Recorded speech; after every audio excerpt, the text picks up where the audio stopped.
Tervetuloa DG Finlandin ja Dexpertin järjestämään webinaariin, jonka aiheena on EU:n uusi kestävyysraportointidirektiivi CSRD.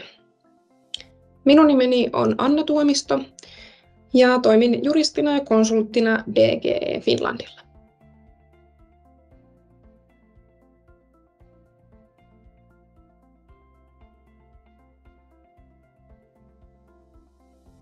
Tässä ensin lyhyesti esityksen sisällöstä.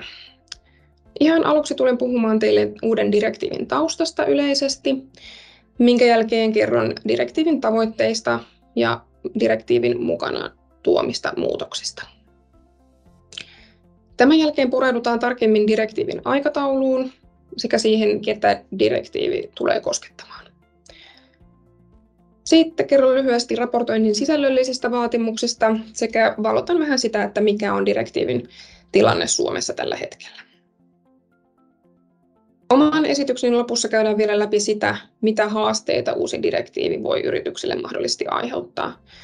Ja mainitsen myös muutaman sanasen DG Finlandista, joka on ympäristöalan konsulttiyritys. Ja tämän jälkeen annan puheenvuoron yhteistyökumppanillemme Dexpertille, jonka edustaja Robert kertoo teille CSRD:stä ja digitalisaatiosta muutaman sanan. Ihan lopuksi vastaan kysymyksiin, joita voi webinaarin ajan laittaa tulemaan tuolta Zoomin Q&A-ominaisuuden kautta. Lähdetään liikkeelle siitä, että mitä tämä lyhenne CSRD oikein tarkoittaa. Lyhenne tulee englannin kielen sanoista Corporate Sustainability Reporting Directive. Ja suomeksi kääntäen tämä tarkoittaa yritysten kestävyysraportointidirektiiviä. Nimensä mukaisesti direktiivissä on kyse yritysten toimintaan liittyvien erilaisten kestävyystietojen raportoimisesta. Nämä kestävyystiedot pitää sisällään ympäristöön, sosiaaliseen vastuuseen sekä hallintoon liittyvää informaatiota. Direktiivin myötä yrityksiltä tullaan vaatimaan tarkempia tietoja esimerkiksi niiden toiminnan ympäristövaikutuksista. Näiden kestävyystietojen raportoiminen ei ole ihan uusi asia Euroopan unionissa, sillä vuonna 2014 astui voimaan muiden kuin taloudellisten tietojen raportointidirektiivi, josta käytetään usein lyhennettä NFRD, eli Non-Financial Reporting Directive. Ajan myötä ja erityisesti vuonna 2020 tehdyssä direktiivin uudelleen tarkastelussa havaittiin, että NFRD ei ole osoittautunut kovin toimivaksi työkaluksi. Ne yritykset, jotka joutuivat raportoimaan tietoja NFRD:n alla, valitsivat ehkä itse ne kestävyyteen liittyvät seikat, joista halusivat raportoida, eivätkä nämä tiedot välttämättä kertoneet tiedon tarvitsijoille olennaisia seikkoja. Lisäksi NFRD:n ulkopuolelle jää monia yrityksiä, sillä direktiivi koskettaa ainoastaan kaikista suurimpia yrityksiä. Tämän lisäksi kestävyystiedot eivät olleet keskenään riittävän vertailukelpoisia. Niiden saatavuus ja saavutettavuus oli heikkoa, eikä tietoja pidetty kovin luotettavina. Kestävyystiedon tarve on myös lisääntynyt viime vuosina. Esimerkiksi sijoittajat ovat tietoisia kestävyyskysymyksistä ja niiden vaikutuksista yrityksien taloudelliseen tulokseen. Ja riittävän tiedon puuttuessa sijoittajat eivät välttämättä pysty samassa määrin kanavoimaan rahavaroja sellaisiin toimintoihin, joilla sosiaalisiin ongelmiin ja ympäristöongelmiin puututtaisiin. Lisäksi esimerkiksi kansalaisjärjestöt, työmarkkinaosapuolet ja muut sidosryhmät eivät luotettavan tiedon puuttumisen vuoksi pysty saattamaan yrityksiä vastuuseen niiden mahdollisista haittavaikutuksista ihmisiin ja ympäristöön. Yleisesti hyväksyttyjen mittarien ja menetelmien puutteellisuus on esteenä myös yritysten omalle tarpeelle varmistaa liiketoimintamallien ja toimintojen kestävyys. Näiden seikkojen myötä todettiinkin tarve NFRD:n puutteellisuuksien korjaamiselle. Parin vuoden valmistelutyön jälkeen tämän vuoden tammikuussa tulikin voimaan EU:n uusi kestävyysraportointidirektiivi CSRD. CSRD on osa Euroopan vihreän kehityksen ohjelmaa, eli European Green Dealia, jonka tavoitteena on ohjata EU kohti vihreää siirtymää. CSRD:n on tarkoitus korvata NFRD:n mukainen raportointikäytäntö. Ja nämä NFRD-säännökset ovat voimassa siihen asti, kunnes yritysten on alettava soveltaa uusia säännöksiä. Mielestäni ihan kiinnostava yksityiskohta käytettävän termistön osalta on se, että tämän vanhan direktiivin mukaista ilmaisua muut kuin taloudelliset tiedot pidettiin epätarkkana tässä uudistuksessa, koska se antaa ehkä kuvan siitä, että näillä kestävyystiedoilla ei olisi taloudellista merkitystä. No, uudessa direktiivissä onkin sitten alettu käyttää termiä kestävyystiedot. CSRD pyrkii siis korjaamaan edeltäjänsä puutteellisuuksia. Ensinnäkin CSRD:n tavoitteena on luoda Euroopan unionin alueella toimiville yrityksille yhteinen ja yhdenmukainen tapa raportoida kestävyystietoja. Nämä kestävyystiedot onkin jatkossa ilmoitettava sähköisessä muodossa ja kaikille yhteisten sääntöjen ja standardien mukaisesti. Tämän lisäksi raportoitavat kestävyystiedot tulevat olemaan julkisia, sillä ne tullaan raportoimaan yrityksen toimintakertomuksen osana tilinpäätöksen yhteydessä. Ja näin eri yritysten kestävyystietoja voidaan paremmin vertailla keskenään. Ja ne ovat esimerkiksi sijoittajien, rahoittajien, kansalaisjärjestöjen, päättäjien ja ihan tavallisten kansalaistenkin saatavilla. Yritysten toiminnasta tulee CSRD:n myötä myös läpinäkyvämpää. Kun yritykset pääsee ja joutuu julkisesti avaamaan vaikkapa toimintojensa todellisten kasvihuonepäästöjen tasoa, ehkäisee tämä avoimuus osaltaan esimerkiksi viherpesun ongelmia.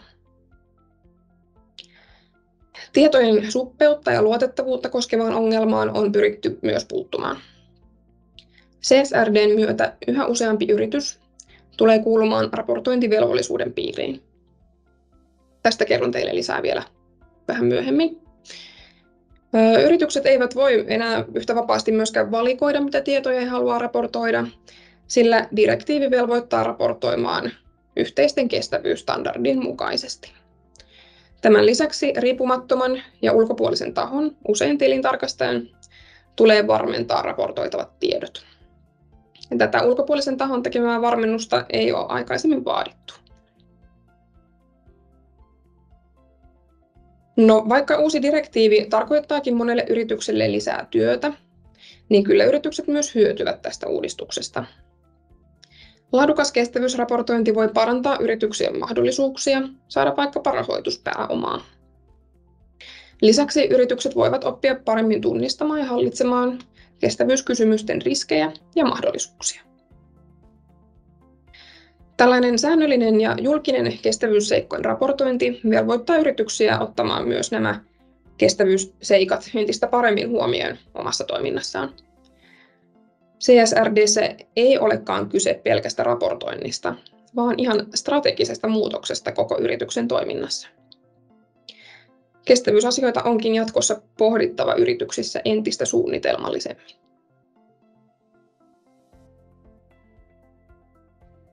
Seuraavaksi vähän lisää direktiivin soveltamisalasta ja aikataulusta.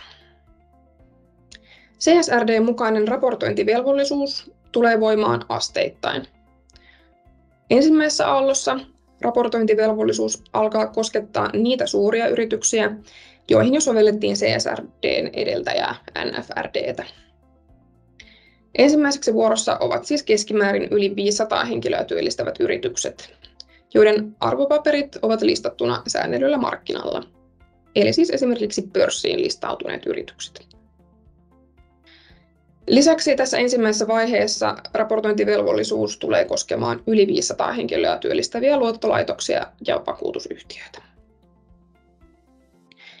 Näiden suuryritysten on raportoitava tilivuoden 2024 tiedoista vuoden 2025 tilinpäätöksen yhteydessä.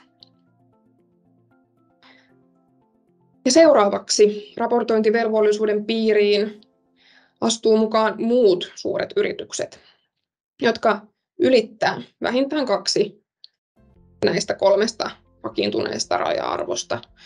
Eli taseen loppusumma 20 miljoonaa euroa, liikevaihto 40 miljoonaa euroa tai työntekijöitä tilivuoden aikana keskimäärin 250. Näiden suurten yritysten on vuonna 2026 raportoitava tilivuoden 2025 tiedoista. Sillä, onko yritys listattuna pörssissä, ei ole tässä kohtaa merkitystä. Ja viimeisenä vuorossa ovat pienet ja keskisuuret yritykset, joiden arvopaperit ovat listattuna säännellyllä markkinalla, eli esimerkiksi pörssiin listautuneet yritykset. Näille yrityksille on annettu 2 vuoden siirtymäkausi raportointiin. Raportointi tulisi aloittaa vuoden 2026 tiedoista, mutta nämä yritykset voivat myös raportoida vasta tilivuoden 2028 tiedoista, edellyttäen kuitenkin, että toimintakertomuksessa ilmoitetaan, miksei näitä kestävyystietoja ole pystytty ilmoittamaan aikaisemmin. Mutta tällä siirtymäkaudella on pyritty siis huomioimaan pienten ja keskisuurten yritysten koko ja rajallisemmat resurssit sekä myös pandemian aiheuttamat taloudelliset vaikutukset näihin yrityksiin. Raportointivaatimus ei kuitenkaan koske mikroyrityksiä, eli ne tulee jäämään tämän direktiivin soveltamisalan ulkopuolelle.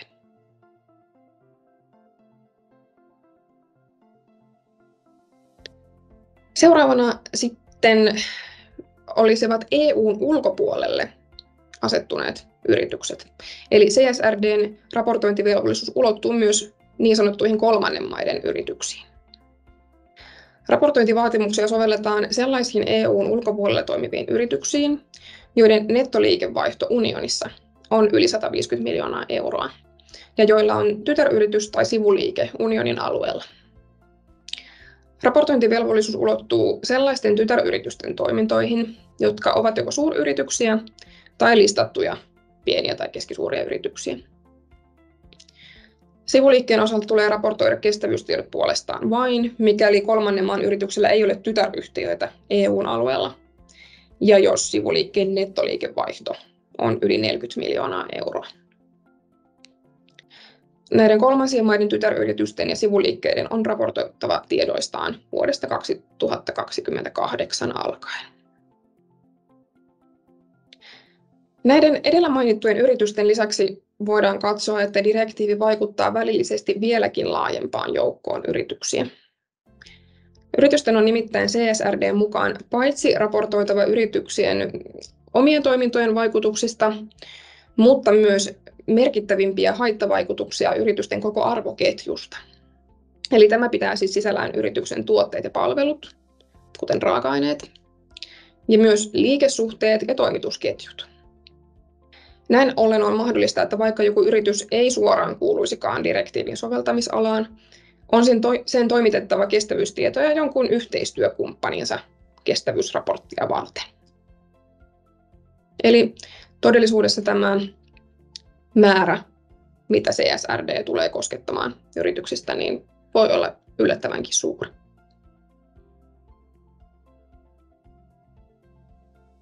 Seuraavaksi lyhyesti kestävyysstandardeista, joka vastaa osaltaan kysymyksiin, mitä tullaan raportoimaan. CSRD:ssä todetaan, että minkään nykyisen standardin ei yksinään ole katsottu olevan riittävä direktiivin mukaiseen raportointiin. Tämän vuoksi komissio antoikin tällaiselle yhdistykselle kuin Euroopan tilinpäätösraportoinnin neuvoa antava ryhmä, eli kansainväliseltä lyhenteeltään EFRAG, toimeksiannon laatia luonnoksen kestävyysraportoinnin uusista standardeista. EFRAGin projektiryhmä antoikin komissiolle viime vuoden marraskuussa ensimmäisen luonnoksen teknisistä standardeista, joiden mukaan tämän CSRD-raportoinnin tulisi tapahtua. Näihin standardeihin viitataan usein lyhenteellä ESRS, joka tulee sanoista European Sustainability Reporting Standards. Komission odotetaan hyväksymään lopulliset standardit kesäkuussa 2023, minkä jälkeen niitä tarkastelee vielä Euroopan parlamentti ja neuvosto. Nämä standardit on luokiteltu kaikkia toimialoja koskeviin yleisiin vaatimuksiin sekä ympäristöä, sosiaalisia seikkoja ja hallintoa koskeviin standardeihin. Kaikkia toimialoja koskevia standardeja on 2, ja ne koskevat yleisiä vaatimuksia ja yleistä tiedonantoa. Ympäristöstandardeja on puolestaan yhteensä 5 kappaletta, ja ne tämän EFRAGin luonnoksen mukaan tulee koskemaan ilmastonmuutosta, saasteita, vesi- ja merivesivaroja, biologista monimuotoisuutta ja ekosysteemejä sekä resursseja ja kiertotaloutta. Esimerkiksi tämä ilmastonmuutosta koskeva standardi tulisi pitämään sisällään päästölaskentaa. Sosiaalisia standardeja on 4. Niistä ensimmäinen koskee yrityksen omaa työvoimaa, toinen työntekijöitä arvoketjussa, 3. vaikutuspiiriin kuuluvia yhteisöjä ja 4. asiakkaita ja loppukäyttäjiä. Hallintoa koskeva standardi käsittelee yrityksen liiketoimintakäytäntöjä.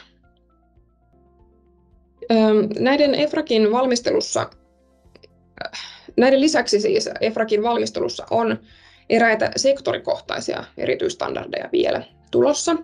Ja myös pienille ja keskisuurille yrityksille sekä EU:n ulkopuolisille yrityksille on tulossa omat erilliset standardinsa vielä myöhemmin. Olennainen asia raportoinnin kannalta on myös kaksinkertaisen olennaisuuden periaate. Tämä tarkoittaa sitä, että yrityksen on raportissaan kerrottava sekä yrityksen oman toiminnan vaikutukset ihmisiin ja ympäristöön, että se, miten kestävyysseikat vaikuttavat itse yritykseen.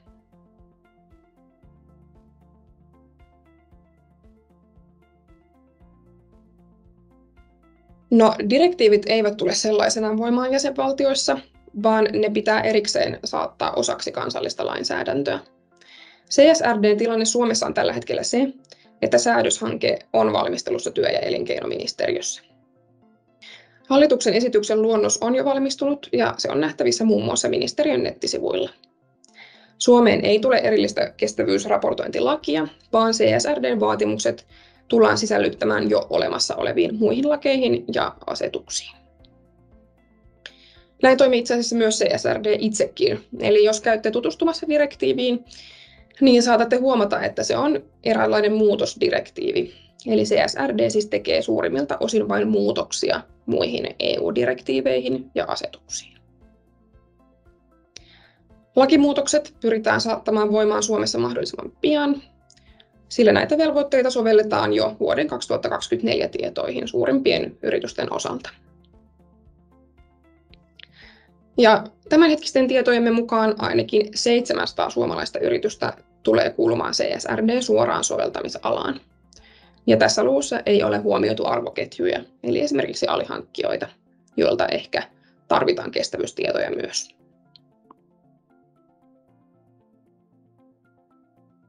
Seuraavaksi lyhyesti muutamista haasteista, joita yritykset voivat kohdata direktiivin myötä. Ensinnäkin nopea aikataulu. Raportointiin on valmistauduttava hyvissä ajoin, koska kuten aiemmin mainittua, ensimmäisten yritysten on raportoitava jo vuoden 2024 tiedoista. Suositeltavaa olisikin aika pian tutustua direktiiviin ja tuleviin standardeihin huolellisesti ja pohtia, mitkä raportointivaatimukset juuri kyseistä yritystä koskettaa. Ehkä yrityksellä on jo olemassa tiedonkeruu- ja raportointikäytäntöjä, joita voidaan jatkossakin hyödyntää. Tai ehkä huomataan, että joitain tietoja puuttuu kokonaan tai osittain. Uuteen sääntelyyn varautuminen kannattaa aloittaa mahdollisimman pian, sillä käytäntöjen ja tiedonkeruun luominen voi viedä aikaa. Toisena haasteena näkisin informaation suuren määrän. Yrityksestä riippuen kerättävän ja raportoitavan kestävyystiedon määrä voi olla hyvinkin laaja. Tiedonhankinnassa ja hallinnassa apuna kannattaa käyttää sopivaa ammattilaista, esimerkiksi tilintarkastajaa tai konsulttifirmaa. Tässä kohdassa voisin vinkata Dexpertin tarjoamasta ohjelmistoratkaisusta, joka muun muassa tarjoaa tukea raporttien laadintaan ja automatisoi tiedon käsittelyä ja analyysiä. Ja tietysti haasteena voi olla myös se, että kestävyystietojen raportoiminen itsessään on yritykselle täysin uusi käytäntö, eikä esimerkiksi päästölaskelmia ole koskaan aikaisemmin tehty. CSRD vaatii yrityksiltä strategisia muutoksia, ja tässä asiassa voi olla haastavaa lähteä liikkeelle omin avuin. Jos oma osaaminen ei tunnu riittävän, niin suositeltavaa on kääntyä asiantuntijan puoleen. Ennen kuin päästän Robertin puhumaan, niin haluaisin vielä mainita pari asiaa DGE Finlandista. DGE Finland tarjoaa ympäristöalan asiantuntijakonsultaatiota kaiken kokoisille sekä paikallisille että monikansallisille yrityksille. DGE Finland kuuluu Pohjoismaissa ja Baltian maissa toimivaan DGE-gruppiin. Ja lisäksi me olemme osa kansainvälistä Inogen Environmental Alliance-verkostoa. Meidän palveluihin kuuluu muun muassa kasvihuonekaasupäästöjen määrittelyä kasvihuonekaasuprotokollan mukaisesti, elinkaariarviointien ja ympäristöselosteiden laatimista sekä ympäristöasioiden due diligence-arviointeja.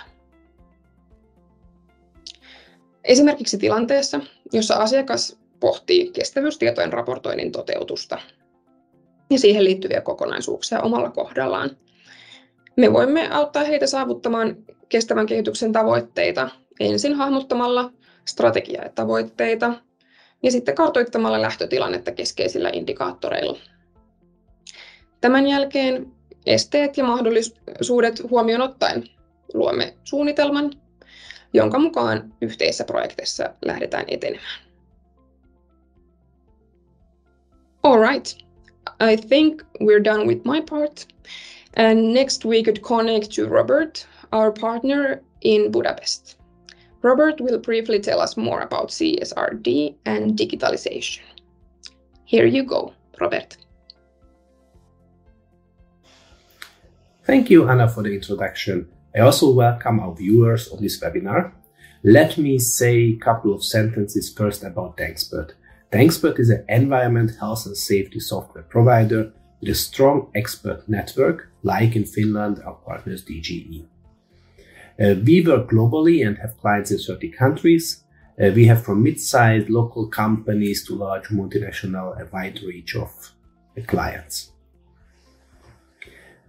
We believe that a good consultant with a strong digitalization background is the best basis for the successful implementation of CSRD. I want to give you a roadmap of the tasks ahead and the best way to approach it. The first step is the initial analysis. To understand what you have to collect, first you need to do a double materiality assessment to understand your impacts, risks, and opportunities. This will help to define the data collection requirements. There are also mandatory requirements defined in the ESRS. So here you don't even have to worry to decide if it is needed, as it needs to be collected. It's a must. A good example for mandatory requirement is the carbon footprint of a company. Currently, there are around 450 indicators marked as mandatory, and on average expect to report around 1,000 indicators. This will give you the basis for which you can make a gap analysis and check where you have to even implement a process to collect the data. Then you start to build up a data collection process for that. Now you can set up responsible people and approval force for each data set. This will help you to have qualitative data. And don't forget about the automation with other systems through interfaces like SAP. You also need often to involve your suppliers, so you need to set up that as well. So how can they reach the system? After you have the data and checked it, then you have to publish it with a CSRD required to ESAP. ESAP is the European Single Access Point Reporting Platform. You can use the data for other ESG reporting requirements, for internal reporting and supplier-related reporting as well. As you have to report in the CSRD, not only static information, but also targets like net zero target and how you want to reach these targets becomes an operational question as well. You need to set up programs and policies to ensure that you are progressing toward your target.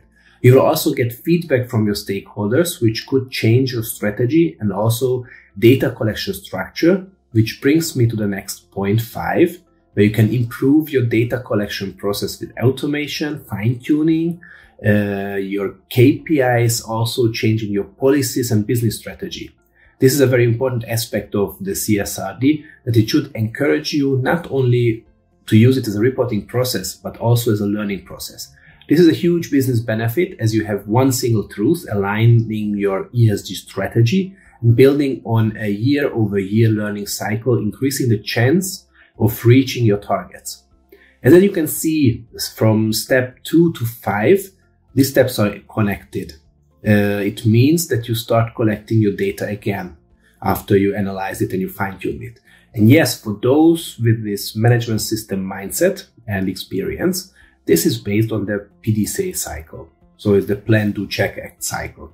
Step 6 shows the business and social benefits, helping investors with their comparable data requirements, and also the company of not needing to report on multiple rating agencies. But most importantly, reducing the sustainability related risks for the organization and society. As you could see, there are a lot of elements to it, and DGE can be a partner holding your hands through this journey, and the expert can give a framework for the digitalization. But however you're using, I think it's very important that you take every step into account and you make it a live system, a system which helps you on your strategic purposes and reaching your targets. And then the CSRD reporting should be a easy peasy task.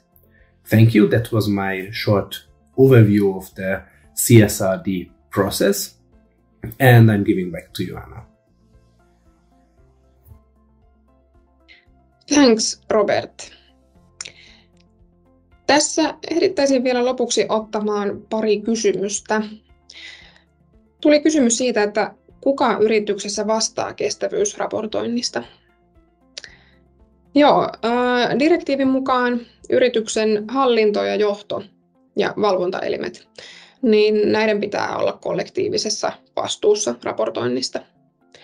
Ja Suomessa tällä tarkoitetaan siis hallitusta ja toimitusjohtajaa. Ja vaatimusten laiminlyönnillä on toki omat seuraamuksensa. Ja tällä hetkellä hallituksen esityksen luonnoksessa onkin nähtävissä, että rikoslakiin ehdotetaan omia pykäliä kestävyysraportointirikoksesta ja kestävyysraportointirikkomuksesta. Esimerkiksi kestävyysraportointirikoksesta voitaisiin siis tuomita sakkoon tai 2 vuoden vankeuteenkin. Ja toinen kysymys, mitä on esitetty, on, että miten nämä uudet standardit eroavat olemassa olevista GRI-standardeista. Moni yritys saattaa jo vapaaehtoisesti raportoida näiden GRI-standardien mukaan kestävyystiedoista. Uusien ESR-standardien pitäisi olla pitkälti yhdenmukaisia myös GRI-standardien kanssa. Eli niiden yritysten, jotka jo nyt raportoivat kestävyystiedoista tämän standardin perusteella, ei välttämättä tarvitse aloittaa sitä työtä ihan alusta. Direktiivissä on myös mainittu muita jo olemassa olevia standardeja, ja on todettu, että näiltä osin pyritään siihen, että ristiriitaisuuksia CSRD:n ja näiden standardien välillä ei tulisi.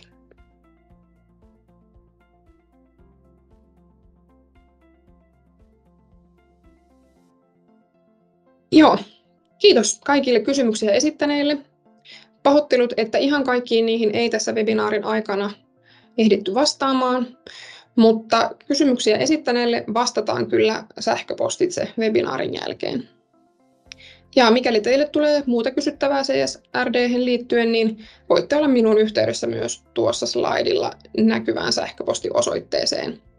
Eli anna@dgfinland.fi. Kiitoksia kaikille mielenkiinnosta ja osallistumisesta ja oikein hyvää kesää. Moikka!